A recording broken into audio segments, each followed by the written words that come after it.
Hello and welcome. During this podcast, we will be exploring the involvement of gender issues in the peace-building process in post-conflict settings, specifically in Liberia and Argentina. I'm joined today by Haley Edwards, who is a Global Affairs Master's student at George Mason University. She's concentrating in international conflict and security. My first question for you, Haley, is about how you have been studying the role that women play in post-conflict settings throughout your master's program. As an introduction, what types of roles do women have in the peace-building process, and what is the importance of this study?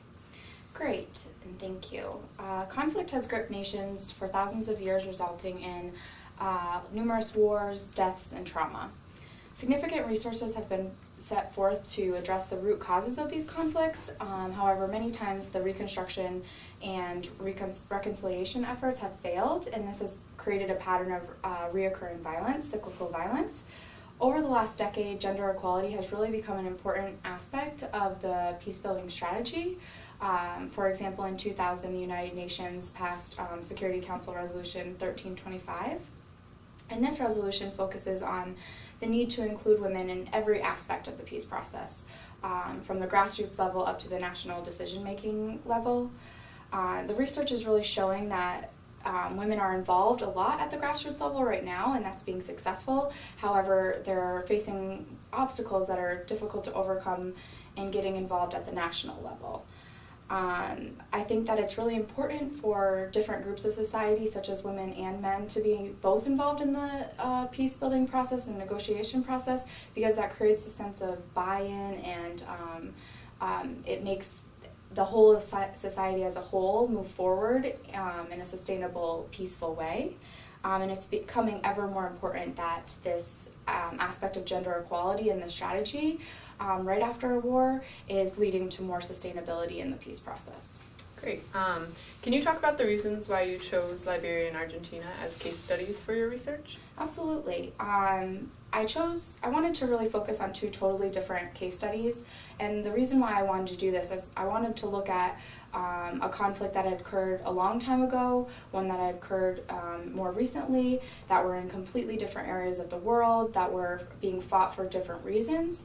And I wanted to do that because I wanted to show that women could be and are being involved in the peace process in a large way in two totally different contexts.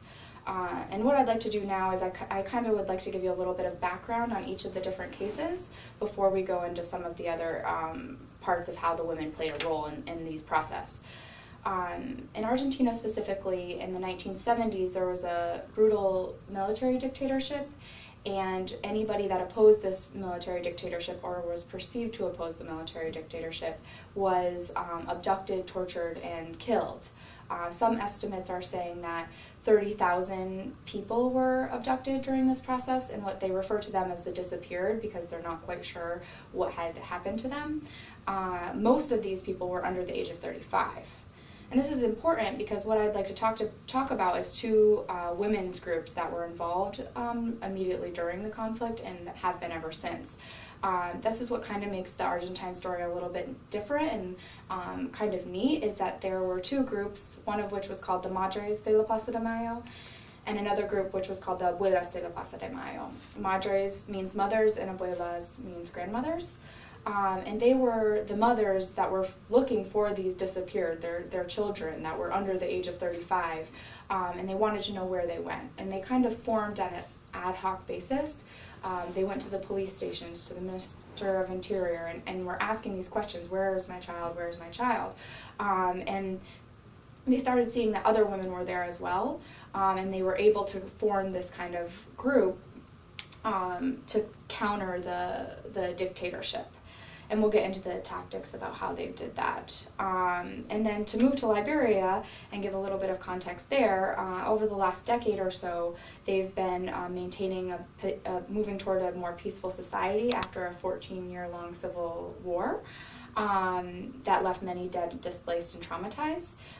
In 2003, they signed a peace agreement, and since that time, national and international organizations have been working to address the causes of the conflict and move forward. And I chose this conflict because I found in the research that there were a lot of different women's organizations and different women that were involved in this process. Specifically, there's one really influential organization that I found that kept coming up in the research, and this is the Women in PeaceBuilding Network, also known as WIPNet. They were founded in 2002, and that was before the peace agreement was signed, and they took on nonviolent initiatives to demand peace from government officials and the rebel groups. So both of these cases are demonstrating that women have a voice, and that in order to have lasting peace, gender equality really needs to be, their voice really needs to be heard in the peace process. Interesting. What are the different mechanisms used by the women's groups in each case studies, and how have they been effective? Great. In Argentina, like I said, it's been about 3 decades since their war, so they've really used these tactics over this entire time frame, which I think is really important. They've been using very powerful tactics to get their message across to one society, but also to their government, even more importantly. The common phrase that they use is, our children gave birth to us. And the meaning behind that phrase is that they didn't have any background in advocacy or activism when, before their children got abducted or before the military dictatorship, but still they took on this cause and this challenge without really questioning or without needing that background. And they have had a lasting impact on Argentine society and the human rights movements there. One of the biggest or most famous tactic that they use is that they march every week in the Plaza de Mayo, which is where their name kind of stems from, and they do that with white scarves on their head, and each of the white scarves represents the nonviolence behind their protests, and also they have the names of their children that are missing on their scarves to kind of give the society a reminder that each of these women actually has a child or more than one child that was abducted during this time. And it kind of serves as a way to fight forgetfulness of the society over a span of this time. Interesting. And what about Liberia? What tactics are women using there in the peace building process? Yeah, so the group that I talked about before, which is WIPNet, they have been using a variety of different tactics. Before the peace agreement was signed, they conducted a Women of Liberia Mass Action for Peace campaign. And this kind of actually has similarity to the Argentine tactic that I spoke about. They used radio broadcasting to call women down to a fish market, and wearing white again, which is important because that's again representing kind of the nonviolence behind their initiative. They sat there and they prayed and sang, and to really demonstrate that they were serious about this peace. And ultimately this led to the authorities and the rebel groups meeting and working on a peace agreement. Today they continue to be an active civil society organization. They do different trainings that promote peace building initiatives. They also have a radio station that's called Voices of Women, which provides a venue for women to speak about the peace building effort and a variety of different topics. And then also they connect the rural women with the urban women. Great. You mentioned before the importance of having women in decision-making roles during the transition to peace and the inclusion of this in Security Council 1325. Can you speak to pertaining this in your case studies? Sure. And this is kind of what I found to be the most interesting in my research, because I noticed after looking into both cases that both Argentina and Liberia have women in the highest decision-making authority position in the presidency. And so I thought that was a really important component, and that could potentially be why they can be seen as successes. And in both instances, the different women's groups have worked in one way or another with their national government. In the case of Argentina, which has been a bit longer, they really struggled at first to work with their national government. And so that kind of dynamic has been interesting. And even more specifically, both the president in Argentina, Cristina Fernandez de Kirchner, and the president in Liberia, Ellen Johnson Sirleaf, they both have appointed different women to important government positions. Some of them have been, in the case of Argentina specifically, women from the Madres and the Abuelas. And so I think that by including them in this national position and taking them from a community organization, a civil society organization, and giving them the power to contribute to some of these important decisions has really played a key part in the transition to peace process. And also in Argentina too, the national government is helping reverse some of the amnesty laws that were put in place. And so even today, some of the military leaders from the 70s are being prosecuted. So it kind of shows you that once the national government is backing you, things can start to move forward. That's great.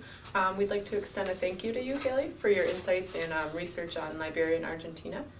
And how women have impacted the peace building process.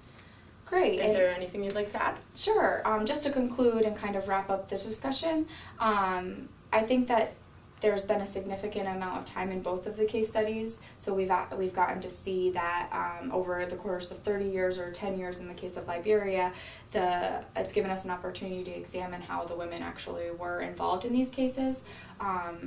Sometimes you have to dig a little deeper to see really truly the impact. It's not necessarily evident just at a first glance. So both of these cases have shown that women have used their experience during the conflict to leverage their power in the peace building process. In Argentina, they're really pushing for transitional justice and pushing for the society not to forget what happened. And that is kind of, I'm thinking of that in the way of sustainability because it's made it so that it lasts for 30 years and so that their cause and really getting down to the roots of the conflict don't go away. And then in Liberia, again, they're also blazing the way toward a peaceful future, and they're carrying out initiatives that keep going for the political realm and also in society to keep concentrating on the fact that they don't want to go back to where they were during the conflict. I think that conflicts are really complex, and you can't really simply say, oh yes, if you include women, they'll be solved, and in a peace building process, and there will be no reoccurring violence. But I think that both of these cases and others also that weren't examined in this study really show that including women only makes the peace process stronger and only contributes more to the sustainability of peace in the long run. Great. Again, thank you very much for coming in and your insights on women in the peace building process.